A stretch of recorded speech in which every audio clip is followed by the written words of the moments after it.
Okay, we're going to go ahead and get started here. I have showed this slide many times before. Many of you have seen it, but some of the young residents may not.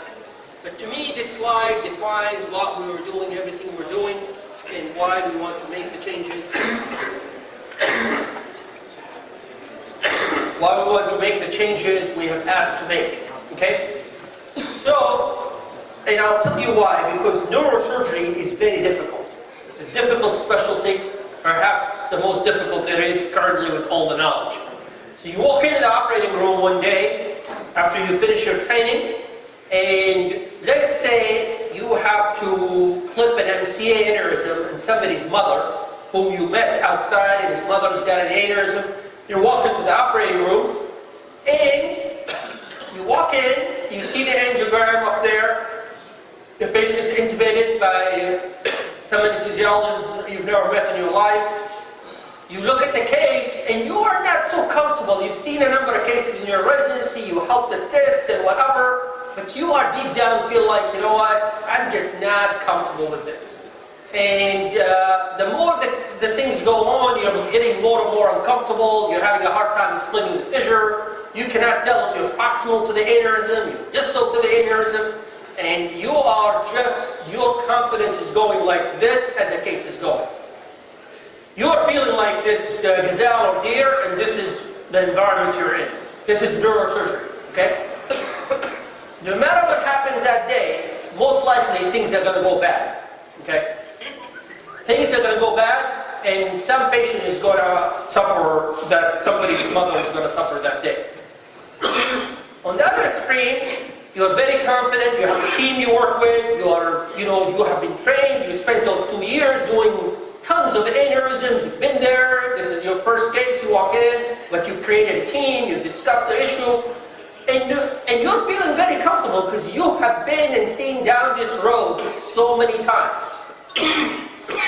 So that day, most likely, things will go very well. There's never 100% assurance in neurosurgery. But even if things go badly, you will say to yourself, the best care was provided to this patient that we can provide. That allows you not to go home and feel bad that I hurt somebody's mother. And imagine every night you're going home, you're not confident about what you do. It doesn't matter how much money you make. You can make millions and millions. But if you're going home every night and feeling just not as good as the guys who trained you, not as good as you, and now you're hurting people in the process, what kind of life is this? You don't want to live that life. That is a miserable life. There's no money in the world that can pay for this. Okay? So this slide, to me, explains what I'm trying to do to try to change the specialty. And for you, your happiness in this specialty will ultimately be dependent in your confidence as a surgeon. Nothing else. No post, no job, no title, nothing. You could be president of all these societies and all this stuff. It means zilch. It means nothing. At the end of the day, this is what makes a difference for you and for the patient on the table. Every time I operate on a patient, I think, if this was my mother, what would I do? And if you can think like that and make the decisions for your patient, then you're doing fine. If you cannot think like that, and you look at this patient as some foreign objects, then really you need to be rethinking neurosurgery. This is a specialty where you can really hurt a lot of people if you think that way. You've got to really feel it at your heart level. Okay? So, I'm going to start with some questions I asked the last time I met with some of the residents in Jeddah. I want to see how good the memories are. And I remember the residents who were there, so it's not like I forgot. Okay? So because we have a large group, I'm going to ask the multiple choice questions. Everybody has to raise their hand for something. If you don't raise your hand for any of the options, I'm going to pick on you more throughout the day. Okay? So tell me, when your Professor Abarak Asuna or Faisal or Anazi tells you, go split the fissure, the Sylvian fissure, this is you expose it right in, you're opening the fissure for whatever reason, at its more distal point, the most distal point, start there. A lot of times we like to open the fissure distally to proximally, that way you open it wider. When they say open it distally, at that point, what part of the brain are you in? Okay, so this is a multiple choice question. Number one, frontal. How many people say you're in frontal lobe? Not a single person. Okay. How many people say you're in the temporal lobe? How many say you're in the parietal lobe? say in the occipital lobe. Okay, guys, this is not going to work. I need hands up in the air. Believe me, I'm going to start writing names down of people who are not putting their hands up in the air. And the whole day will be miserable. I mean, miserable for people who do not raise their hands. And just because you're ladies does not mean you get away with it. This is the new system here, okay? So, once again, frontal lobe. You got to pick one of these. Frontal lobe, put your hands up. 1, 2, 3, 4, 5, 6, 7. Okay. Temporal lobe. Okay, more temporal. 12, 13. Okay. Parietal lobe. Occipital lobe. No. Okay. So there is evenly divided between frontal, temporal, and parietal. And we will, in a minute, all of you will be able to answer this question once we go through this. Okay. Just to set this stage straight, I want to set the nomenclature, so all of us have the same nomenclature for what I'm interested in. I actually been taught by Rotan, and I use many of his slides, plus my slides from my own lab. I'm more interested in surgical anatomy, and Rotan is much more of an anatomist than I am. You know, he's really changed the field for us. So everything I talk to you about anatomy has surgical significance, okay? I'm not teaching anatomy just for fun or whatever. We're not anatomists. We are, however, surgical anatomists. There is no specialty in surgery where anatomy has such an impact in your confidence as a surgeon than neurosurgery. So, one of the main curriculum items that we have for this new 7-year curriculum, in the first year, we bring each one of those people enrolled in that program to St. Louis for 1 month. All they do is we teach them in a very curriculum base the whole surgical anatomy of the brain and the spine.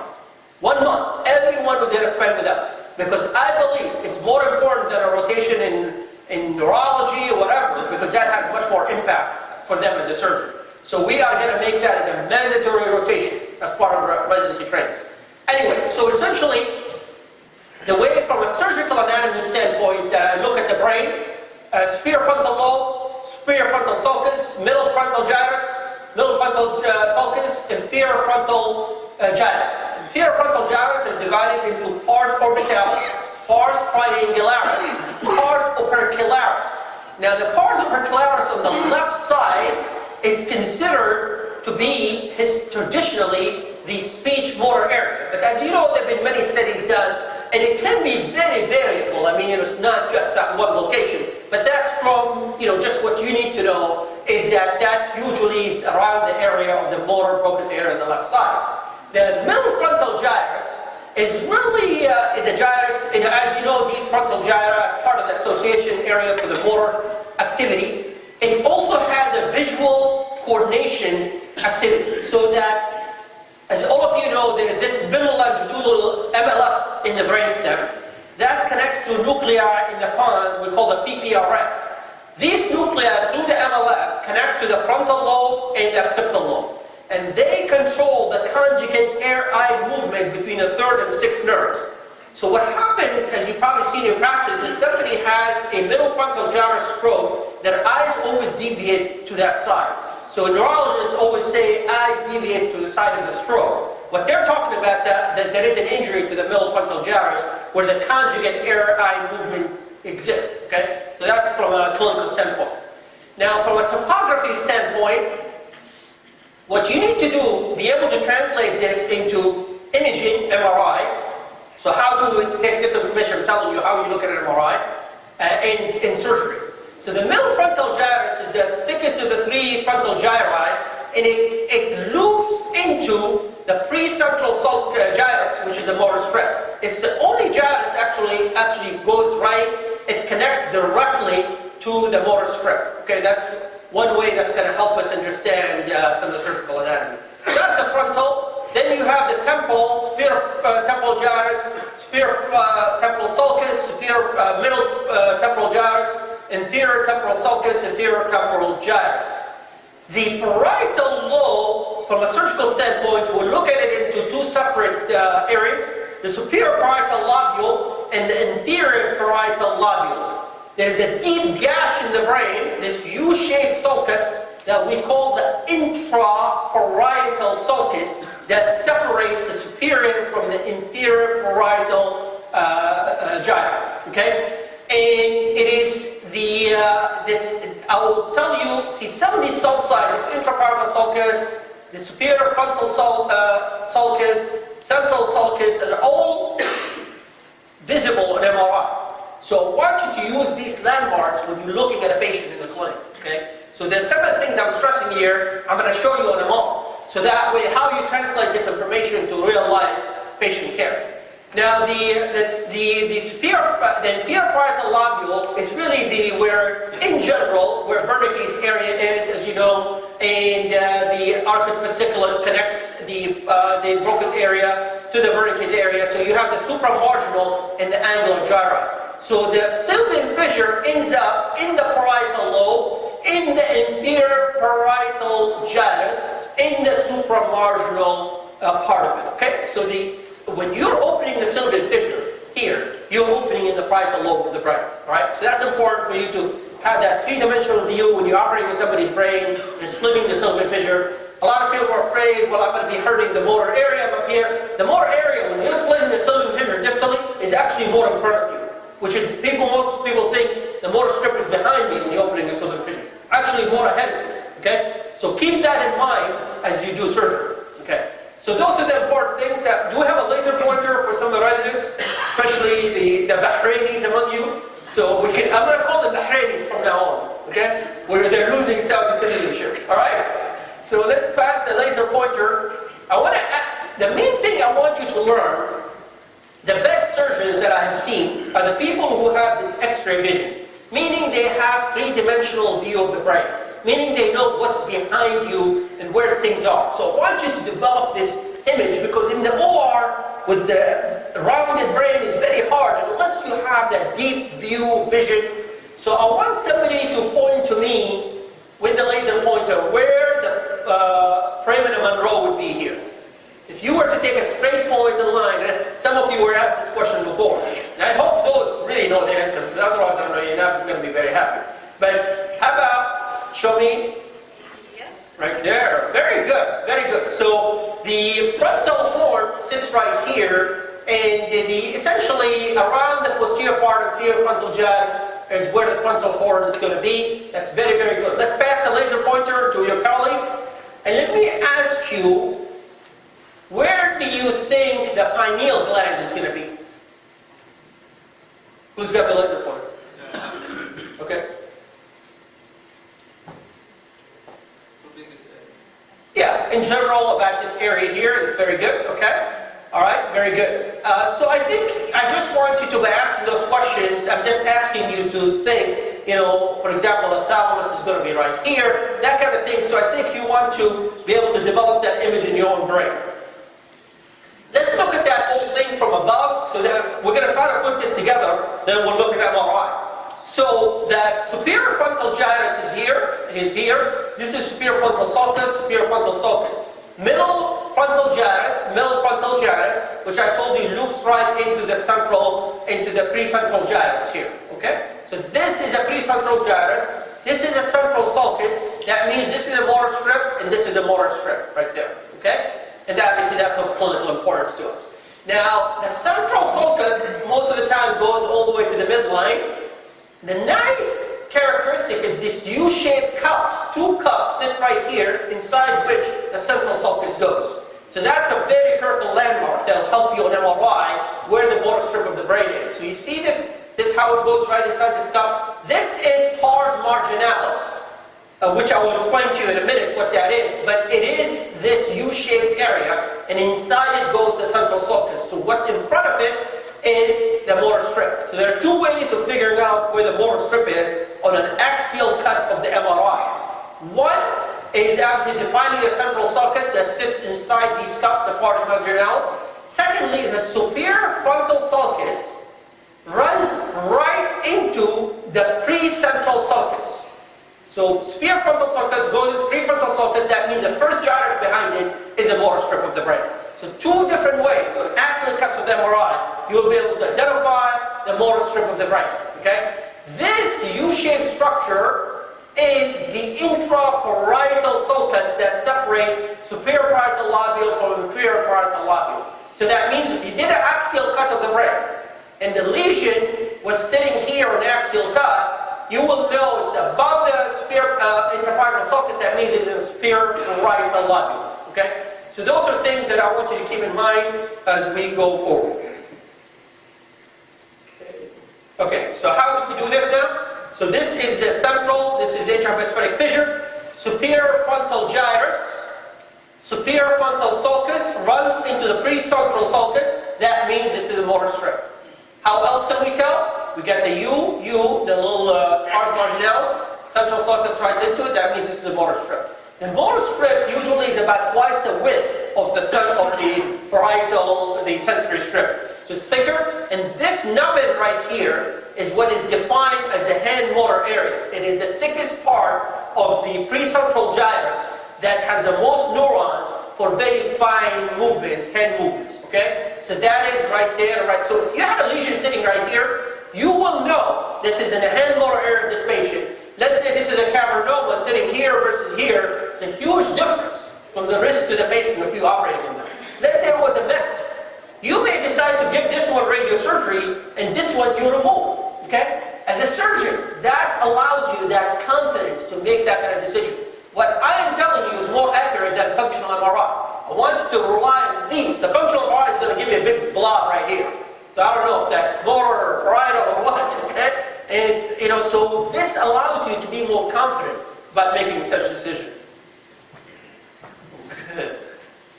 Another patient, let's look if we can determine. Okay, so there's a patient who's got a lesion sitting right here.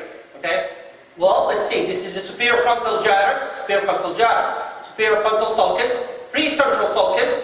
Boom. That means this is a motor strip. That means it's a hand motor area. How else are we going to know? Central sulcus, cup. Boom. This is, so lesion sitting here, you know, is in the superior parietal lobule of the brain. It's not in the motor strip. You're feeling more comfortable about operating on this patient because the risk of deficit is much lower at this point.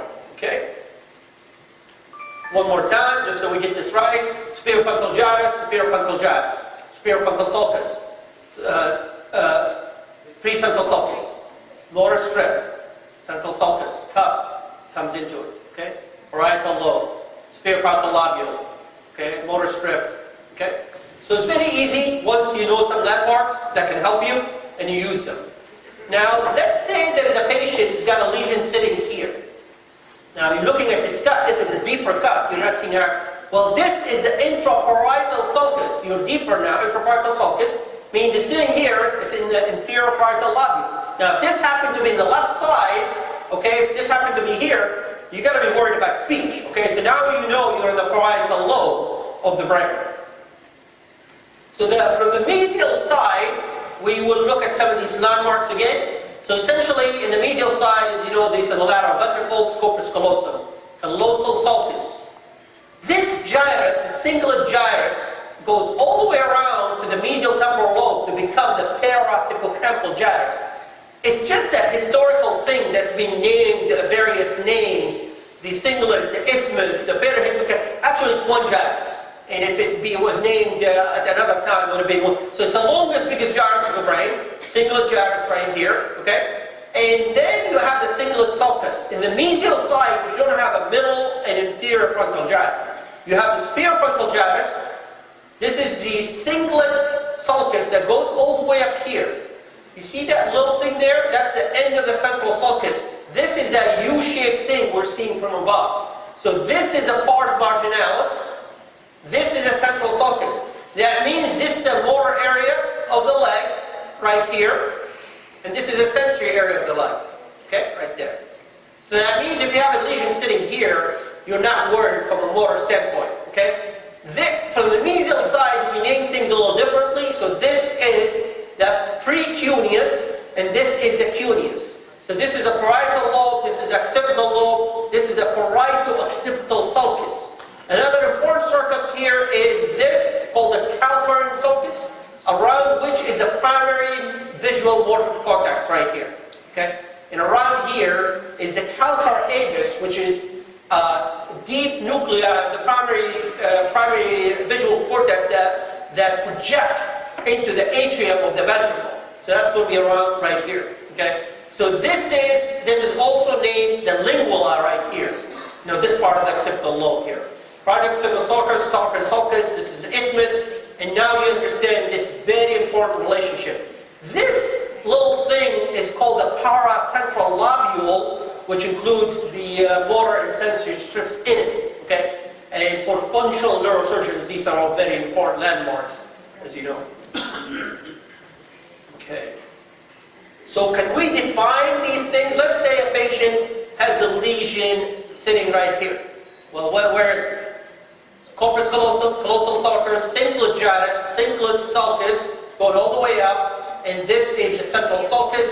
So this is the precuneus, cuneus, calcareous sulcus, lingula. Okay, so you know if the lesion is here, you're very close to you're right on the primary visual area, versus if it's here or here. Those are all things that can help you make decisions when you are doing surgery. Okay, let's look at this case here. So let's look at this. This guy got a cavernoma right there. Where is it? Who's going to tell me where that lesion is? Let's go back.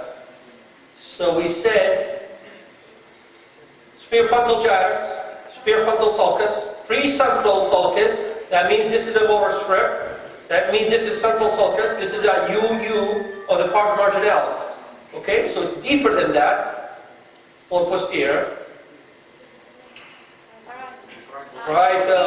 This is very good. You see, this is the intraparietal sulcus.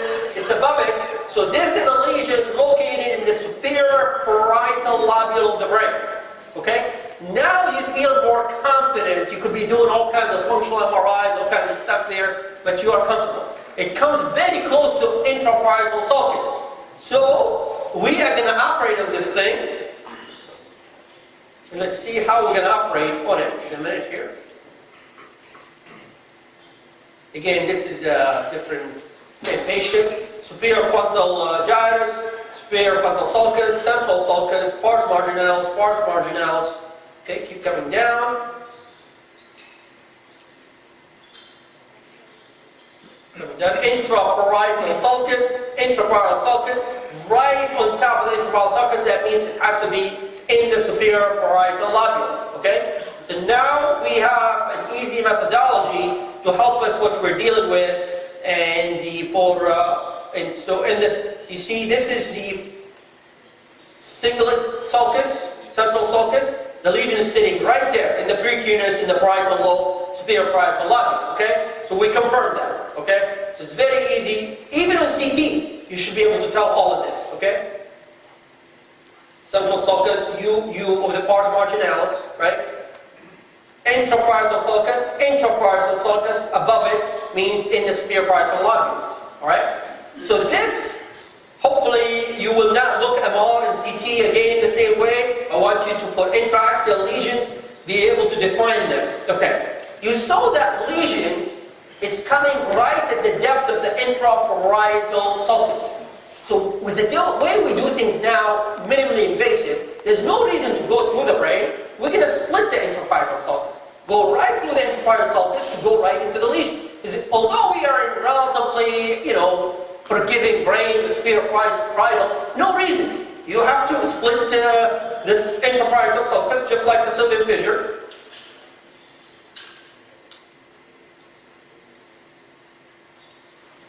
Okay, so here. We have opened this. See, this is a U-shaped structure, the intraparietal sulcus. We're opening right in it. Okay. Could we have gone through the brain? Yes. But why? Why not, for a young patient, do the minimal you could do so that there's minimal risk of any neurons that are being lost in the process. Okay? So push yourself to do approaches that cause minimal damage to the brain. Once you get in there, so cavernomas, as you know, they look like these mulberry things right there. I will show you as we move over the next couple of days, cavernomas in different parts of the brain. In this part of the brain, you have more ability to work around the cavernoma. You will see the difference when I'm in the brain stem versus here. Here, I'm working at the periphery of the cavernoma, so I can get it out as one piece, okay? In the brainstem, you will see I will not work outside the cavernoma. So I want you to, I'm adding more technical points for each kind of talk here. In this area, I'm trying to get around it. In the brainstem, you will see my technique will be very different in working on a cavernoma. Okay? See, I'm getting the whole thing out through the intraparietal sulcus. Okay? Nice, clean, so these, you understanding the anatomy, the sulci, then you doing the right surgery, it's a minimal kind of thing for the patient, and you feel good that you did the right thing. Okay? More laterally as well, you can define some of the things I just talked to you about on sagittal and wall. You see, I talked to you about this inferior frontal gyrus, pars orbitalis, pars triangularis, pars opercularis. Okay? So if this is the left side on a patient, you've got a lesion sitting right here, you've got to be really worried about the Broca's area if you're doing surgery or something like that. Okay? Versus that same patient, if they had a lesion sitting here, it's more safer, although in the receptive speech area, versus if it's sitting here. Okay, so how do I know where we are here?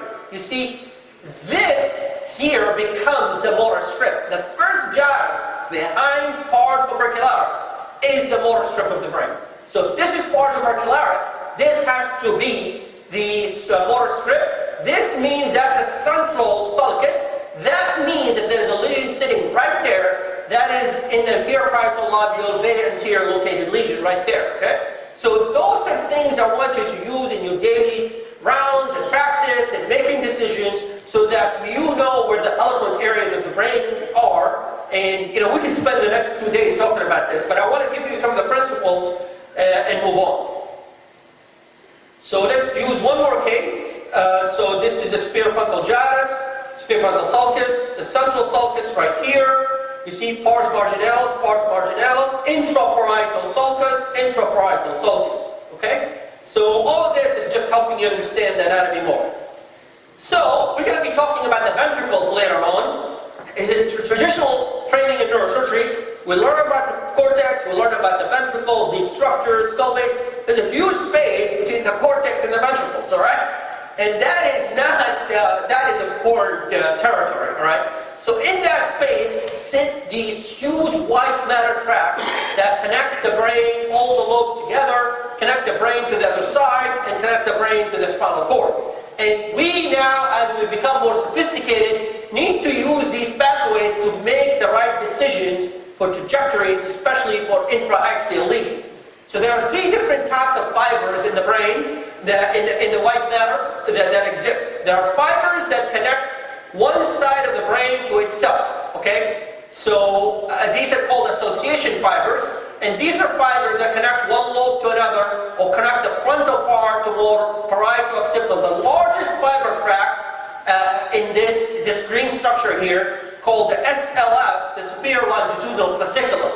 And this fasciculus is the largest huge white matter band that connects frontal to temporal to parietal to occipital, okay? And then you have these other, obviously, smaller U fibers connecting one gyrus to another.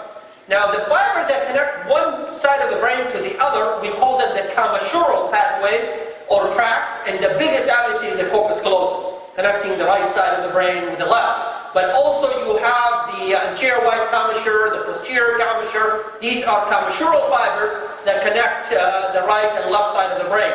The anterior commissure, for example, connects the temporal lobes to each other, right and left, okay? So these are the tracts. Then you have these huge projection pathways that go from the brain down to the cord and back up. And these are obviously, as you know, these are like the corticospinal tracts that go up and down the neuroaxis. And I'll show you those in a second here.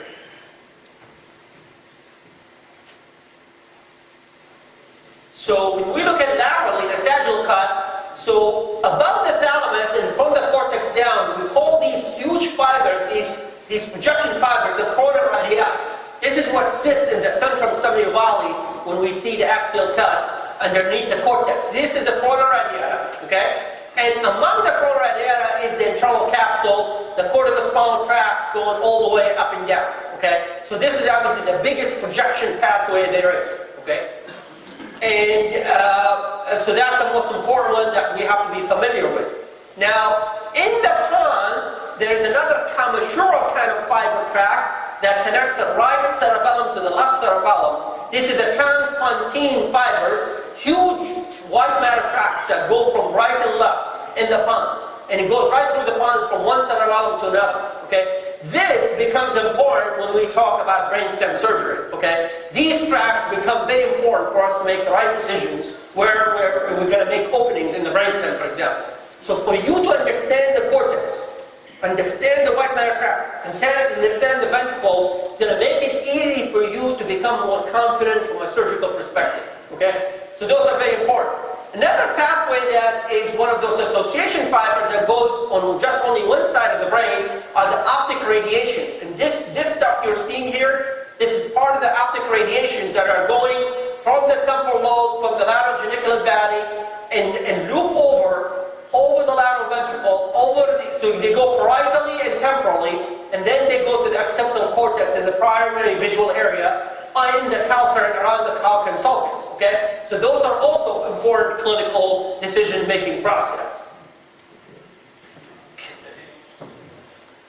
So this is another view of the side. This is more showing you the visual pathways. These are the optic radiations. This is Meyer's loop that sits up here. As you know, you have the parietal part. When people say you have a parietal injury to the optic radiation or a temporal injury to the optic radiation, then you have the fibers going to the occipital lobe. These big blue fibers obviously are the internal capsule becoming the corticospinal tract coming down. Massive tracts are obviously of significant clinical importance. So this, from a side view, this is a corticospinal tract right there. You see how they're separated more along the basal ganglia, separated more around the midbrain. They come together around the pons and the medulla to go down. Okay, so that's important to understand these corticospinal tracts. So imagine you have a lesion, and this blue structure is pushed anteriorly. Well, you're going to go from a parietal area. Let's say this blue structure is pushed all the way back. You're going to go through the superior frontal gyrus going through there. So suddenly, you have another piece of information that's affecting your clinical decision and surgical trajectory. So where the fiber tracts are being pushed, this is very true in the brainstem. I do not do any brainstem surgery without looking at DTI. This is called, as you know, diffusion tensor imaging. This allows me to understand where the critical pathways are so I can decide what is the safest trajectory to some of these more difficult locations. Another nice view of the corticospinal tracts. This is up here is the corona radiata, coming here, becoming the internal capsule. This is around, just the thalamus is there, the basal ganglia is here. You come down here, this is going to be around the level just below here is the midbrain, through the cerebellum pedicles, and come down here in the pons, they start becoming more together, and as you know, they get in front of the medulla as two compact tracts right there before they split off in the spinal cord. So, and this is the anterior white commissure right here. Okay? So you know by looking at this, this is the area of the lateral ventricle, the third ventricle. You're very close to the foramen Monroe just by looking at this one image. See, what it means, putting all this information together, you start putting all this stuff together to help you understand the situation. Another view of the corticospinal tracts coming down, corpus callosum, massive pathways, and come like this. One of the technical things I'm going to show you, when I do an intrahemispheric approach, you see the callosal fibers are going this way. In all surgical training, the way I was trained, we always make the cut in the corpus callosum this way. You're killing millions of fibers. See, I make my incision in the corpus callosum this way. So I minimize the number of fibers that will be open. So simple things in neurosurgery that are historic. It's like, why are you cutting this way when you are cutting millions of pathways when you could be cutting this way? Okay? So this, as we advance slowly, we're advancing the way we think, the way we do things, and cause minimal damage. The whole concept here, so we're trying to minimize the damage during any neurosurgical procedure. This is more of from upside view. So this is actually, these are the fornices here, okay, going like this. Okay, this is a superior longitudinal fasciculus. So you can get into a lot of detail. This is anterior commissure here. This is anterior commissure, right there. Okay, so nice views. Okay, so now we're going to get into, so we're talking about the cortex. The first thing I'm going to talk to you about the cortex, I'm going to talk to you about AVM. So every anatomic section I will discuss with you will have a surgical point to it. So how do we operate on the cortex with lesions of the brain? Well, if it's an AVM, every concept I'm going to discuss with you, these few hours we're going to spend together, is really oriented towards minimal damage or almost no damage to the surrounding brain, just work on the lesion. So the simple concept is this, is that if you are operating in a glioma anywhere in the brain, if you stay inside the glioma, you're not going to hurt anything. You could be in the brainstem, you could be in the thalamus. The minute you get out, that's when you cause injury, right? Same thing with AVMs. AVMs have no normal tissue as you know inside them. So my idea was that as long as I stand in the AVM, mess with the AVM, not mess with the surrounding brain, then I'm going to be fine. So this is the concept. Well, the problem with AVMs is this, that they're really attached to the brain all the way around. So how do I create a corridor between them and the brain without damaging the brain? Well, there are two ways of doing it. You get into the surrounding brain and suction some of it to get around the AVM. Or I decided I'm going to shrink the AVM down away from the brain. That way I create that corridor. There's only two ways of doing this. Okay? What was the other second challenge in AVM surgery? AVMs are sitting like a cone, let's say, on the cortex, subcortically going down. So you work it, and I was trained that you take the arteries first, obviously, leave the veins to the end. The problem is you got all these veins sitting on top of the AVM, holding it down. The most difficult part of the AVM is more underneath. When you get down, these white matter feeders that make it very difficult. So here I'm working for hours, I still cannot look underneath because I'm held down. So what I started doing is this. I defined the key draining vein of the AVM, one big vein that's draining the AVM. I'm not going to touch it. But besides that, everything for me is a free game. That means I take all the veins with the arteries laterally one side. Now I have all the space. I shrink the AVM, I get underneath it, and makes the operation a lot easier for me. Okay? The traditionalists in neurosurgery will very much disagree because we're trained to never touch a vein in AVM surgery until they're in. But what I'm showing you, based on a lot of experience now, works very, very well. Because it makes the operation so much easier, and you're not invading the surrounding brain. And for those tiny feeders, then you're deep, and you cannot get around it, and you're bipolaring, and you're bleeding. Okay? So those are the things I'm going to show you right here.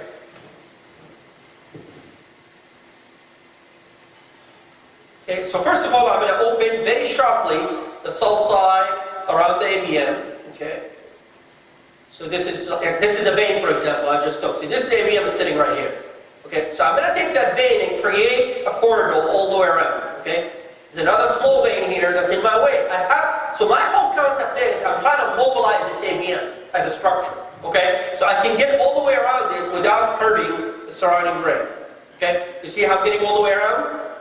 Okay, so in one half here, vein or artery, all fair game for me as far as I'm concerned. Because I'm making it easier to get to the other side, right? So if it's a vein or artery, it's going, all right? Now you see how easily I'm getting underneath the AVM, whereas surrounding brain is not being touched, okay? Versus me putzing around for 10, 12 hours working in tough corners, I am now mobilizing the whole AVM early in the operation, all right? I've got a big vein sitting right here. I'm not going to touch it. You see how I'm bipolaring that AVM and shrinking it down? I'm creating a corridor, safe corridor, but I'm not touching the brain. I'm just messing with the AVM itself. Okay? How I shrank the AVM down, about 50% its size. I've taken all the veins on this side. I'm keeping the big vein open, obviously I'm not going to mess with that. And now, you see I've created all the space, and you see I'm taking this AVM and keep shrinking it down as I go around it. Okay? So it makes it nice, easy, neat, clean, and not a huge ordeal. Alright? So that's what we are. You see, we are doing nothing with the surrounding brain. We don't want to mess with it. This is an eloquent area. Okay? So I'll keep shrinking it. And finally, we're going to take it out. We're cutting the last part. This is the last vein, I believe. We're going to cut here. Once we got all the way around it, now we're cutting by pulling that vein and cutting it. And that's it. We're done.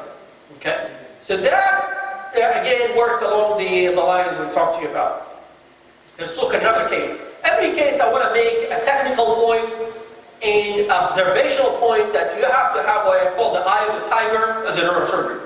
Let me show you this patient. This is a young guy, football player in high school, had a seizure while playing American football, and then he was sent to me. Look at this AVM here. There's a very important issue here from a surgical perspective. Now I want to see if you pick that up. Show it to you again. Okay, now you are the resident doing this operation. What is the most important thing that you should be noticing here that should affect the way you're going to do this operation? I'm going to show it to you a few times so you don't tell me you didn't show it to me. Then I'm going to ask the guys, especially the guys who show up late who just woke up. Okay? What is the issue here?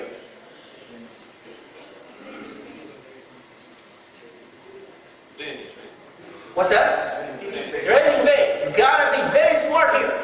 You are the resident who are doing this opening of this case. There is a warning sign here that can get you in a big disaster the minute you open. You see what happens here? Look at that huge venous aneurysm.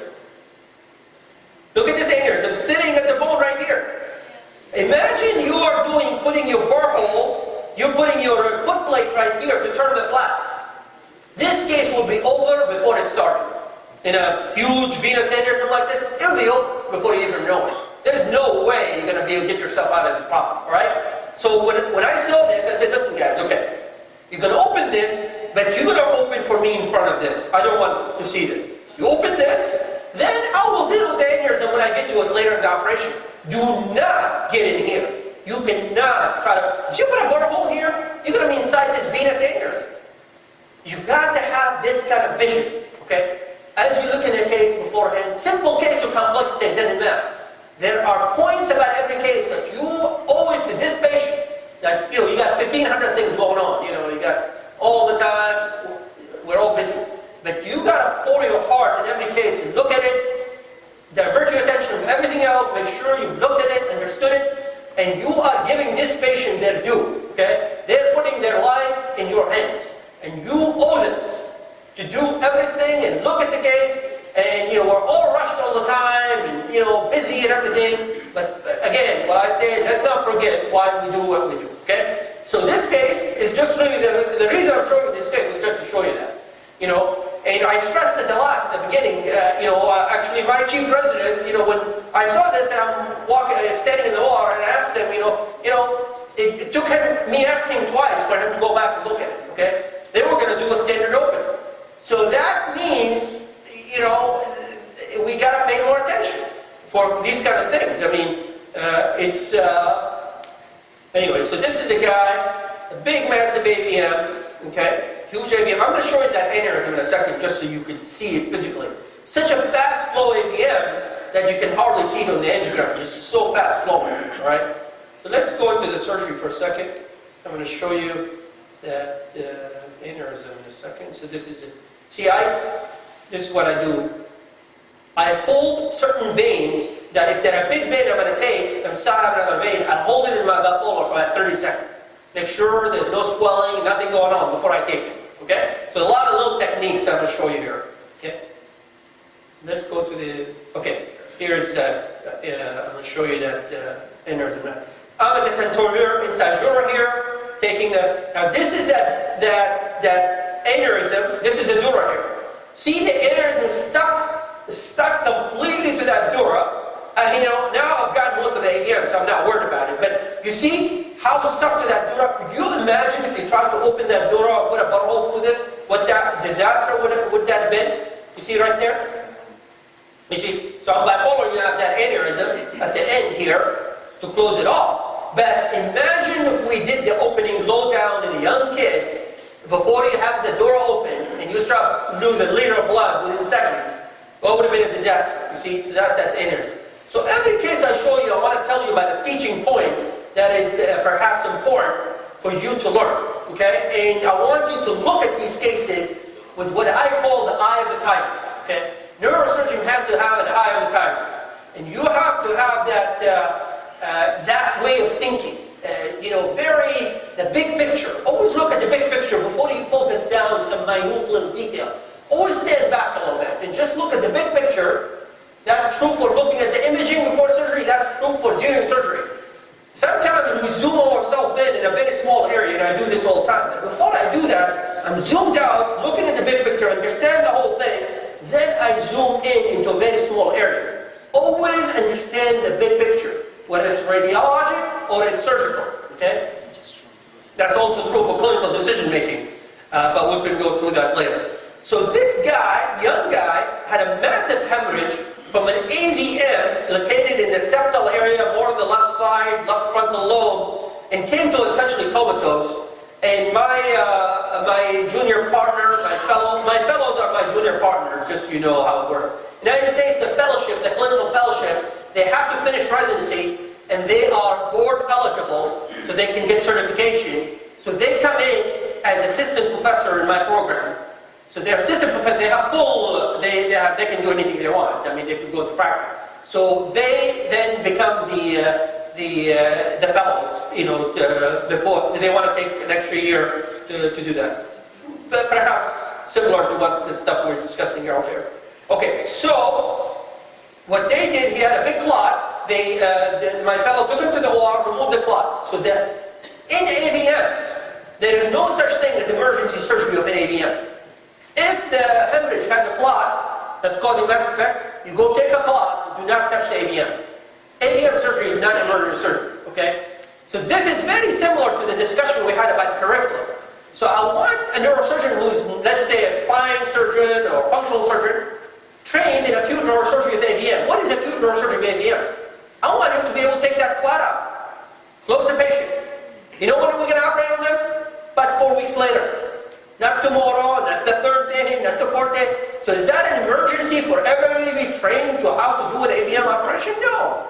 The acute neurosurgery training is that how can they handle acute case of an AVM. What an acute case of AVM is ventriculostomy and removal of clot. Nobody should be messing with an AVM because you will likely hurt more than help. When the brain is swollen, you have an AVM. First of all, you're not seeing the whole AVM well on the angiogram. A clot will compress some of the vessels. You don't have no idea what this AVM looks like. That's number one. Secondly, a swollen brain, to remove an AVM, you're more likely to injure more tissue. Okay? So you say, why is it in aneurysms we operate early within 24 hours, and you're telling us we're going to wait 4 to 6 weeks to operate an AVM? Why do you think that is for the residents? Both have ruptured. The aneurysm ruptured, the AVM is ruptured. The AVM that has not ruptured, that's ruptured, that didn't have a clot, I'm sitting on that guy. I'm not operating on him as he comes in. Why is that? What's the difference? Rebleeding, exactly. So the aneurysm has a risk of rebleeding of like 4% in the first 24 hours. Okay? And AVM in the first whole year is about 10%. Okay? So there is no rush in an AVM. Okay? Secondly, an aneurysm rebleed will kill the patient. An AVM rebleed, the chance of mortality is a lot less. Alright? So the decision-making process has to go with the natural history of the disease. Okay? So it's not this cowboy mentality, well, I'm going to do everything the same way all the time. Okay? So you got to have good decision-making for everything. For AVM, it's a lot safer for the patient. For you to do this operation in an elective setting. Although there is some risk of rebleeding, but that risk is overweighed by the bigger picture, you're going to save more patients with better outcomes. Okay? So that's the difference. So he went in and he called me up and said, just remove the clot, the guy is comatose. We didn't think he's going to make it. Anyway, a week later, he starts to wake up. We do another angiogram. Now we're looking at this thing. So for the residents, I want you to tell me, where in the brain is this vein? This is draining vein. Where in the brain is this vein sitting? Physically, where in the brain? So I want to ask the residents. We'll start with the Bahrainis. Bahraini. Okay, so let's have some answers. Now, I don't want the same person answering the question. You know what, Dr. Ahmed Ammar, like I do in many countries, they give me a list of all the names. That way, with my own comfort, I can pick on names I like. Okay? So by tomorrow, give me the list, because I'm finding some difficulty here finding volunteers. So perhaps it'll be easier if I get to pick myself. Okay? So So can somebody tell me where is this vein physically? Listen, nobody's grading anybody here. So it is like in the floor of the third ventricle. In the floor of the third ventricle. Floor. Huh? The floor and the floor. The roof, sorry. Roof. Very good. Roof. Yeah. Roof of the third ventricle. Very good. So what do you think this vein is? Internal cerebral vein. My God, we got smart people here. That's great. Okay, very good. That is just a very enlarged internal cerebral vein. So you say, well, how do you know? Well, go back. This is the vein of Galen. This is straight sinus. This cannot be sitting on the surface. Obviously, it's a very deep vein, right? And it has the character. I mean, it has a U of the. So this has to be going through the ventricle, right? So now, you knowing that, you know you're going to have to catch this vein during your surgery to isolate this AVM. How are you going to see this vein? You're going to have to get to the mouth of the frontal horn for you to remove this vein because it's coming out of the AVM at the frontal horn, right? So you strategically now know where that vein is. It's not some kind of discovery you're going to make during surgery, which a lot of neurosurgery is. You know, discover as you go. Believe me, I've seen a lot of this by a lot of very experienced people, okay? Everything is discovered during the surgery. Wow, that's a surprise. The less surprises you have in neurosurgery, the better. Let me just tell you, for the healthiness of your heart, the less surprises, the better for you. Not for the patient, actually, for you personally. Alright? So, think about everything. Plan strategically. You know, I tell my residents, being a neurosurgeon is like being a general of an army. You're going to war. You've got a case. You decide where your troops are going to be, where the front, where the back, where are the vessels, where the arteries, where the veins, what part of the brain am I in. Your job is to win the war. Failure is not an option. Okay? Not an option. A general is very tough, but failure is not an option. General may lose small battles, but ultimately he wants to win the big war. Okay? That's how you have to think. Okay? So a general does not want to find new things when he goes to war because he's going to give his intelligence people a very hard time. Okay? Because if he finds new things, that means his intelligence is failed. Okay? So your intelligence is looking at all this stuff beforehand, deciding on it, and so you don't have a lot of surprises during the case. Let me show you this vein in this case, okay? So you can see how you take care of it. So this is this young man that had a hematoma. Luckily, he had a big flap that, again, AVMs is not minimally invasive surgery as far as bone flaps are concerned. There are two things that need big bone flaps, okay? One is AVMs. Do not say, oh, I'm going to make a tiny... Because with AVMs, you get in trouble, there are vessels bleeding, big flap for AVMs. Secondly, big convexity meningiomas. The flap has to go beyond the dural end by 2 centimeters. There's no minimally invasive, tiny mini craniotomy for a big meningiomas, okay? So those are the two types of cases where you don't want to play around, okay? Be real, be serious. So here is where he removed the flap, okay? So this is where, and the guy started to wake up. I mean, you know, we really didn't think he would, but see, this is coming in from the left side. He already removed the big clot here. So this is an A1 on the left side, A1 on the right side, both ACAs, A2s. This is where the nidus of the AVM is, okay?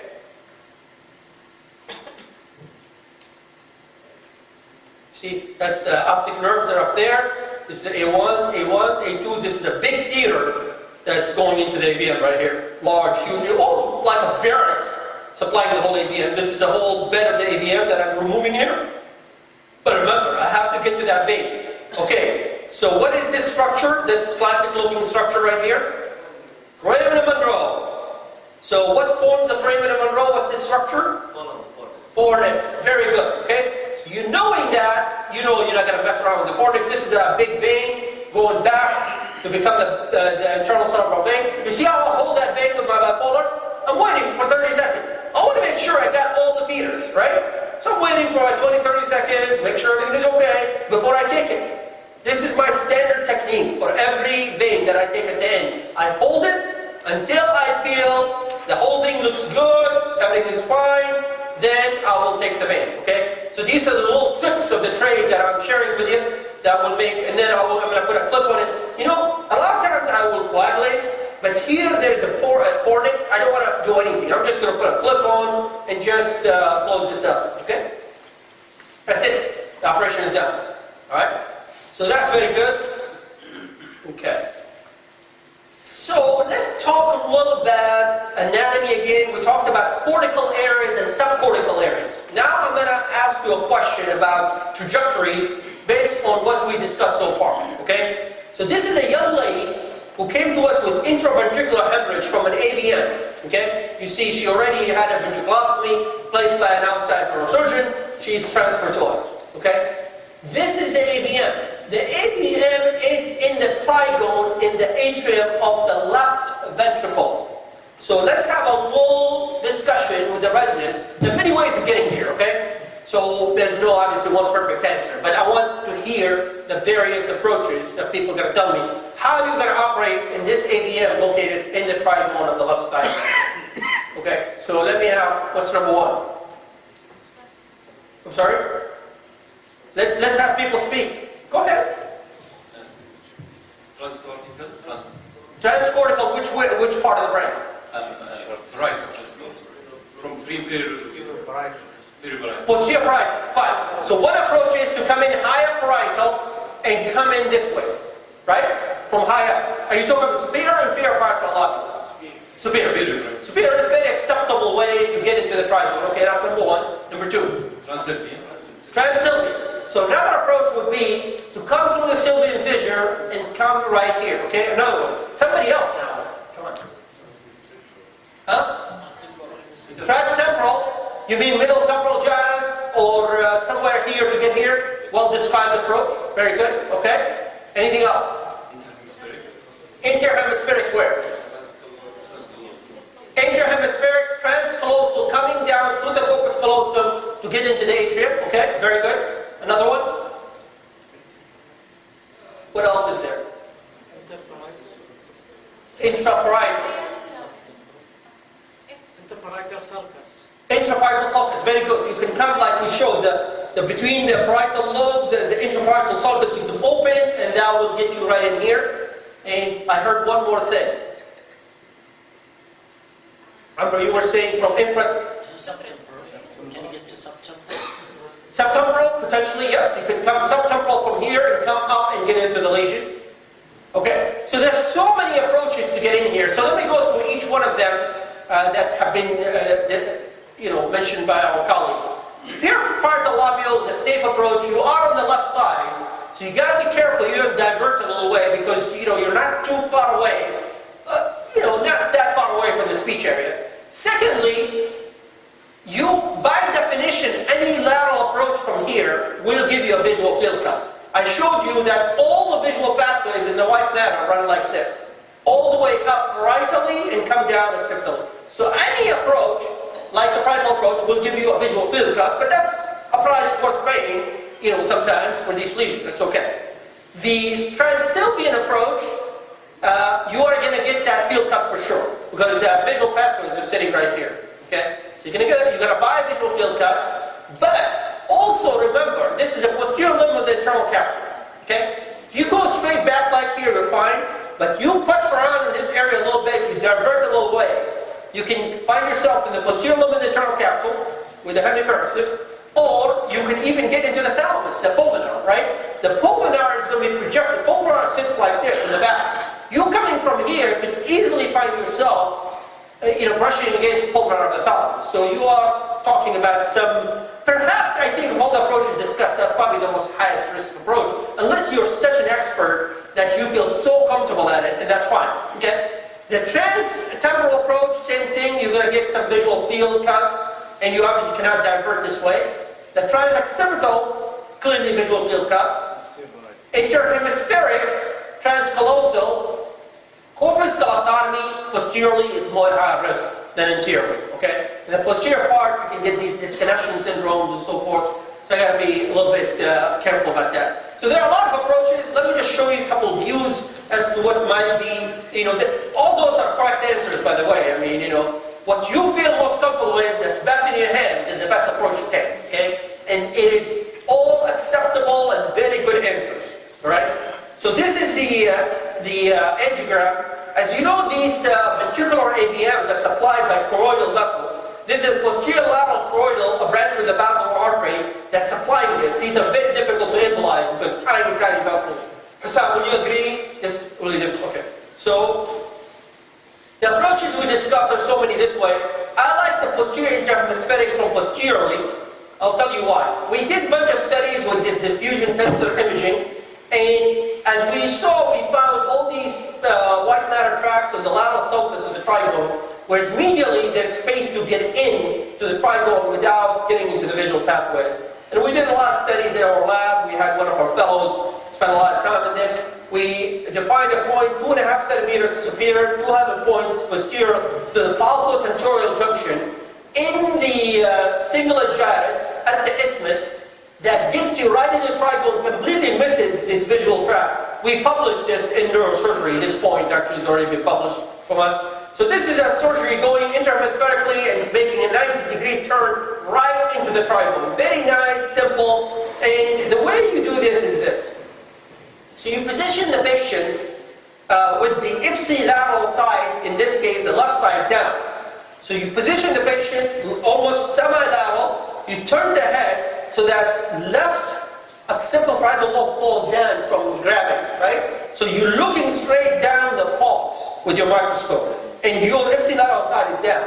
So you're looking down like this, the head is turned 45 degrees, and you're looking straight down, that way the ipsilateral side drops, and you're looking right down at that point I showed you, the parietal occipital junction, and you make your opening and enter right there. Okay? So it just makes it easy for you from a positioning standpoint. Okay, so that's her post-operative CT scan, that's her post-operative angiogram. You know, she went home to do very well. Okay, so that was the segment that I wanted to review with you on cortex and subcortical structures.